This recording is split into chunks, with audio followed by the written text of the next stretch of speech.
Assalamualaikum warahmatullahi wabarakatuh. Baiklah, di sini saya akan menjelaskan tentang sifat dan perilaku tercela, yaitu fitnah, berita bohong atau hoax, dan tajasus. Yang pertama, saya akan menjelaskan tentang fitnah. Fitnah artinya perkataan yang bermaksud menjelekkan orang seperti menodai atau menjatuhkan nama baik orang yang difitnah dan merugikan kehormatan orang lain yang difitnah. Fitnah tidak hanya dilakukan oleh satu orang, tetapi juga ada melakukan oleh dua orang atau berkelompok. Dari segi caranya, dapat dilakukan secara sembunyi-sembunyi, adapun yang melakukan secara terang-terangan. Firman Allah dalam Quran Surah Al-Baqarah ayat 191 yang artinya, sedangkan fitnah lebih besar atau bahayanya daripada pembunuhan. Fitnah termasuk kepada perbuatan lisan yang sangat berbahaya, sehingga dinyatakan dalam firman Allah tersebut bahwa fitnah lebih besar dampaknya daripada pembunuhan. Sehingga muncul pepatah mengatakan bahwa fitnah lebih kejam daripada pembunuhan. Mengingat bahwa luka karena benda tajam bisa hilang seiringnya waktu, namun luka karena tajamnya lisan seseorang sulit untuk dihapus, akan senantiasa membekas dalam hati orang yang difitnah. Orang yang suka memfitnah biasanya orang yang pengecut. Dia tidak senang melihat orang lain hidup senang atau bahagia. Ia berupaya agar orang lain jatuh ke dalam kebinasaan Allah. Allah berfirman dalam Al-Quran bahwa fitnah lebih kejam daripada pembunuhan, dikarenakan fitnah bisa menimbulkan dampak buruk besar seperti mengusir orang dari lingkungan tempat tinggalnya, merampas harta dan kebebasan orang lain, dan merusak persaudaraan antar sesama umat Islam. Dosa melakukan fitnah sangat besar, karena fitnah adalah dosa yang serius dan lebih serius lagi daripada pembunuhan. Siapapun yang melakukan dosa ini menghadapi konsekuensi yang sangat serius, karena besarnya dosa fitnah pelakunya dianggap kafir dan akan mendapat hukuman berat di neraka jahanam. Adapun dalil Allah dalam Quran, di antara mereka ada yang berkata, "Berilah saya izin tidak berperang dan janganlah menjadikan saya terjerumus ke dalam fitnah. Ketahuilah bahwa orang yang terjerumus ke dalam fitnah dan sesungguhnya jahanam itu benar meliputi orang kafir." Quran Surah At-Taubah ayat 49. Selain pelaku masuk neraka, fitnah juga menghalangi pelaku menerima syafaat Nabi Muhammad SAW. Yang lebih menyedihkan lagi adalah orang yang memfitnah itu sama terkutuknya dengan setan. Mengapa demikian? Karena setan juga sangat menyukai dusta dan menyesatkan orang lain dari jalan Allah. Sama sepertinya dengan orang yang memfitnah, karena juga berbohong dan membuat orang lain membenci orang lain. Terakhir, fitnah menghalangi pelakunya masuk surga. Mengapa? Karena ketika amalan dosa ditimbang di akhirat, maka fitnah harus mempertanggungjawabkan fitnahnya untuk membalas fitnah atas kebaikan yang dilakukan di dunia ini. Ketika semua perbuatan baik selesai, dosa pemfitnah dipindahkan kepada orang yang memfitnah dan membuat dosa bertambah. Adapun dampak fitnah di kehidupan bermasyarakat. Fitnah adalah dosa yang besar dan sulit untuk bertaubat darinya. Fitnah banyak bentuknya, dan curhat merupakan salah satu jenis fitnah kecil. Karena selain harus bertaubat kepada Allah, pelaku fitnah juga harus meminta maaf ke orang yang difitnah dan memperbaiki nama baik tersebut ke orang lain. Kenapa dosa fitnah sangat besar? Karena dampak negatifnya sangat besar untuk kehidupan bermasyarakat, yaitu yang pertama, fitnah dapat menimbulkan kesengsaraan baik kepada orang yang difitnah maupun orang yang melakukan fitnah, karena akan sulit dipercaya lagi oleh orang lain. Fitnah dapat merusak hubungan antar umat Islam dan tali silaturahmi. Fitnah dapat membuat perpecahan antar bangsa dan mengakibatkan konflik kemanusiaan yang pada akhirnya bisa menimbulkan kerusakan. Fitnah bisa mengakibatkan orang lain benci kepada orang yang difitnah. Kebencian yang sangat besar ini tidak menutup kemungkinan bisa membangkitkan niat jahat seperti ancaman dan pembunuhan. Pelaku fitnah sama seperti orang munafik, karena orang munafik suka berdusta dan tidak bisa dipercaya, karena selalu berkhianat. Adapun dampak fitnah bukan hanya menyeret pelaku utamanya ke neraka, namun juga bisa menyeret orang yang percaya fitnah, dan orang menyebarkan fitnah harus mempertanggungjawabkannya di akhirat. Adapun cara bertaubat dari dosa fitnah. Fitnah adalah dosa yang cukup sulit untuk diampuni dengan sempurna. Kenapa demikian? Karena selain harus bertaubat kepada Allah Subhanahu wa taala, pelaku fitnah juga harus meminta maaf kepada orang yang difitnah dan memperbaiki nama baik dan klarifikasi fitnah yang ia buat yang terlanjur disebarkan kepada orang lain. Memperbaiki fitnah yang telah disebarkan tentu saja sangat sulit, karena kita harus memastikan semua orang yang terlanjur menerima berita bohong tersebut harus mengetahui bahwa info yang diterima itu adalah fitnah. Hukum fitnah dalam Islam sangat berat. Pelakunya akan ditimpa dosa besar dan dihukum di neraka jahanam. Bertaubat dari fitnah tidak cukup hanya meminta maaf kepada Allah Subhanahu wa taala. Namun, pelaku juga harus meminta maaf kepada orang yang difitnah dan mengklarifikasi berita bohong yang ia sebarkan ke masyarakat yang sudah terlanjur menerima fitnah tersebut. Sifat dan perilaku tercela yang kedua yaitu hoax atau berita bohong. Hoax yang berasal dari hocus pocus aslinya dari bahasa Latin yaitu hoc est corpus yang berarti berita bohong. Hoax juga berasal dari bahasa Inggris yaitu hoax yang berarti berita palsu.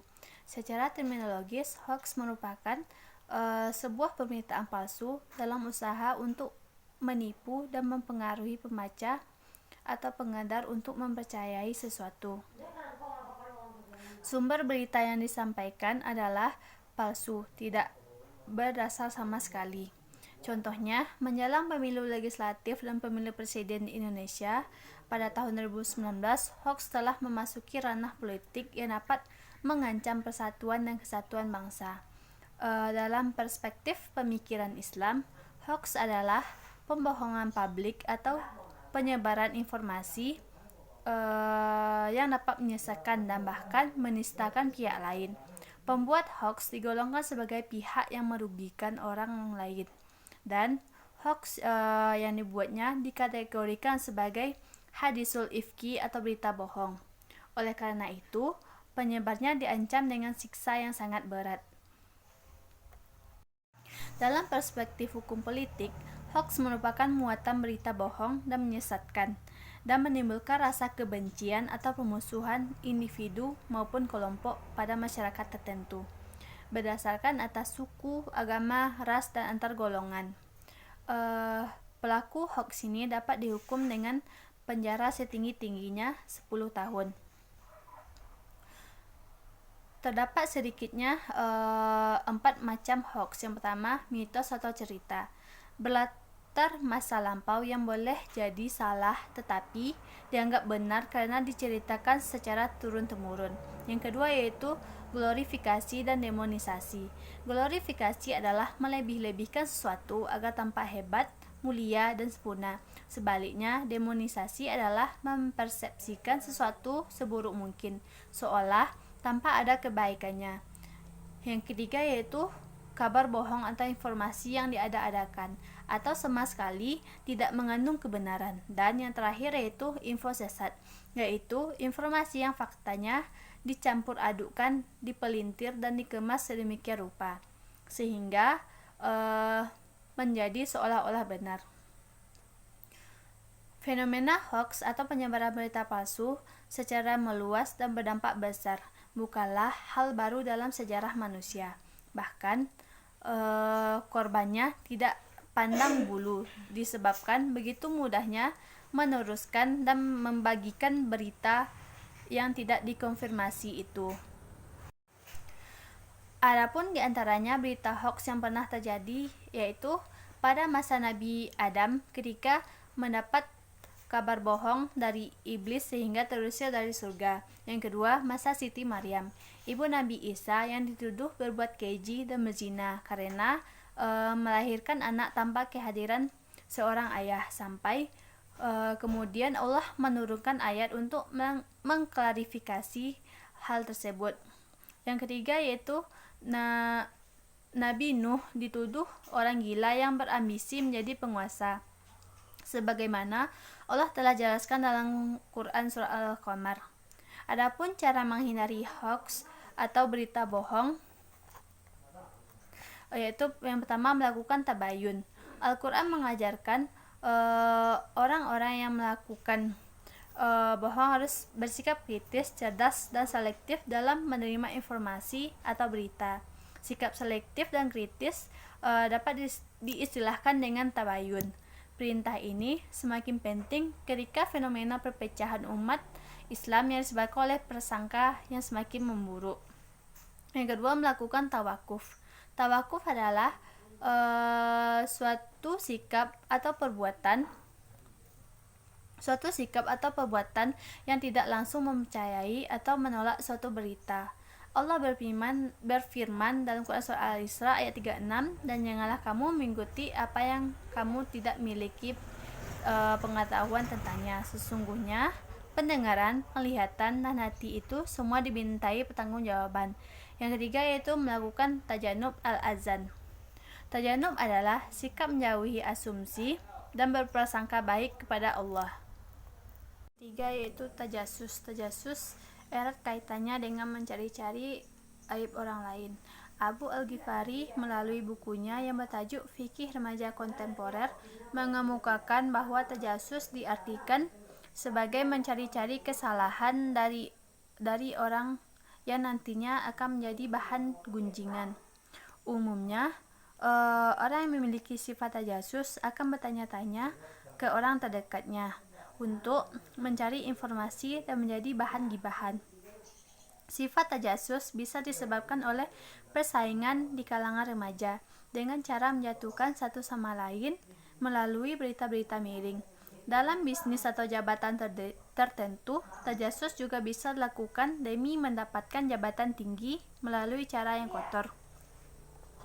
Al-Ghazali mendefinisikan tajasus yaitu memata-matai dengan mencari petunjuk yang bisa diperjelas suatu masalah.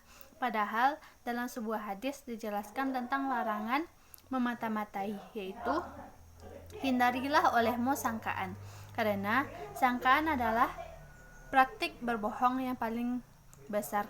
Dan janganlah kamu membuka kekurangan orang, janganlah kamu memata-matai, janganlah kamu saling berbuat najasi, yaitu menurunkan harga barang agar dilirik oleh calon pembeli.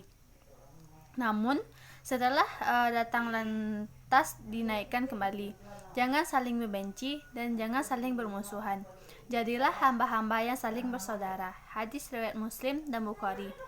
Adapun contoh perbuatan tajasus adalah ada sejumlah contohnya dalam kehidupan sehari-hari. Apa saja itu? Yang pertama yaitu mencari-cari kesalahan tetangga untuk dibicarakan kepada orang lain. Yang kedua, tidak percaya kepada teman dan mencari kesalahannya.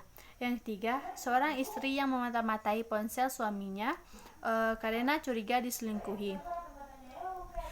Meski identik dengan konotasi negatif, ada juga sejumlah perbuatan tajasus yang diperbolehkan dalam agama karena bertujuan baik, antara lain sebagai berikut.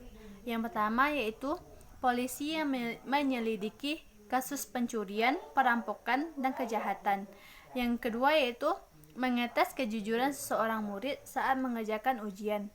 Yang ketiga yaitu menyelidiki musuh-musuh Islam dengan mengirimkan mata-mata. Tajasus ini memiliki dampak buruk kepada masyarakat sebagaimana telah dijelaskan dalam hadis riwayat Abu Dawud dari Muawiyah. Dia berkata, aku pernah mendengar Rasulullah SAW bersabda, jika engkau mencari-cari keburukan orang, engkau telah merusakkan mereka, dan engkau hampir merusak mereka. Hadis riwayat Abu Dawud. Selain itu, tajasus juga merugikan diri sendiri dan orang-orang sekitar. Karenanya kita harus mengedepankan sikap berbaik sangka sebelum memikirkan kesalahan dan keburukan orang lain. Tajasus diharamkan dalam Islam karena melanggar hak privasi individu dan melanggar etika. Islam sangat menjaga privasi dan menghormati hak-hak individu. Adapun beberapa alasan mengapa perbuatan ini dianggap haram dalam Islam adalah yang pertama yaitu pelanggaran privasi. Dalam hal ini, perbuatan ini disebut dengan memata-matai terhadap privasi individu. Setiap individu memiliki hak atas privasi dan tindakan mencampuri urusan pribadi mereka tanpa izin adalah tindakan yang tidak etis. Selanjutnya yaitu bisa menyebabkan dosa besar. Mencuri pandangan atau mencampuri urusan pribadi orang lain dapat menjadi dosa di mata Allah. Islam mengajarkan pentingnya menjauhi dosa dan berperilaku dengan etika yang baik. Selanjutnya yaitu pelanggaran hukum dalam beberapa kasus. Bisa dianggap sebagai melanggar hukum negara dan dapat berakibat pada konsekuensi hukum. Selanjutnya yaitu keburukan tajasus. Tajasus memiliki konsekuensi buruk yang dapat merusak hubungan, merusak reputasi, dan juga merusak hubungan antara individu. Adapun beberapa dampak buruk antara lain yaitu hilangnya kepercayaan. Dapat menyebabkan hilangnya kepercayaan antara individu.